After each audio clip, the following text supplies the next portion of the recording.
മാതുപ്പെണ്ണിന് കുറച്ച് ദിവസമായിട്ടൊരു സങ്കടം, കൂപ്പറിന് തിന്നാൻ കൊടുക്കാൻ പറ്റണില്ല എന്ന്.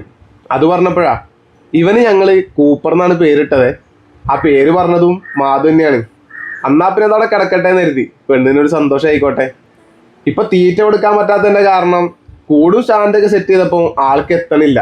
അല്ലെങ്കിൽ പാരപ്പറ്റിന്റെ മേലെ വെച്ചാണ് കൊടുക്കാതെ. അങ്ങനെ കൊടുക്കുമ്പോൾ മാധു കൊടുത്തതിന് ശേഷം മാത്രമേ എനിക്ക് പോലും പെർമിഷൻ ഉണ്ടായിരുന്നുള്ളൂ. എന്നാ പിന്നെ ആ പരാതി നിന്നാണ് തീർത്തേക്കാന്ന് കരുതി. കൂടെ എൻ്റെ ഒരു ചങ്കും കൂടി ഉണ്ടായിരുന്നു. ഓനും കൊടുത്തു നോക്കിയപ്പോൾ എടുക്കുമോന്നൊക്കെ ഒരു സംശയം ഉണ്ടായിരുന്നു. പക്ഷെ കൂപ്പറിന് അങ്ങനത്തെ ഒരു പ്രശ്നമില്ല കേട്ടാ.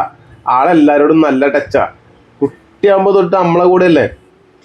ആളുടെ ഇപ്പോഴത്തെ ഒരു സൈസ് കണ്ടാ ഈ ഒരു ലെവല് വരും. കൂട്ടിന്ന് ഇറങ്ങിയാൽ ആദ്യം ചിറകിട്ടടിക്കും. നല്ല രസമാണ് അത് കാണാൻ വേണ്ടിയിട്ട്. പിന്നെ ആള് നമ്മളോട് നല്ല ടച്ചാണ് കേട്ടാ. അതുകൊണ്ട് തന്നെ പോയി കഴിഞ്ഞാലും വരും എന്നെനിക്കൊരു പ്രതീക്ഷയുണ്ട്. പലരും നമ്മുടെ കമന്റിൽ പറയാറുണ്ട് അവൻ പോവില്ല എന്നൊക്കെ. ഇനി പോയാലും പ്രശ്നമൊന്നുമില്ല കേട്ടാ. അവൻ അവൻ്റെ ലോകത്ത് ജീവിക്കട്ടെ എന്നാണ് ഞാൻ ആഗ്രഹിക്കുന്നത്. കൂടെ ഉണ്ടായ സന്തോഷം അത്രമാത്രം. അപ്പൊ ശരി എന്നാ, ബൈ.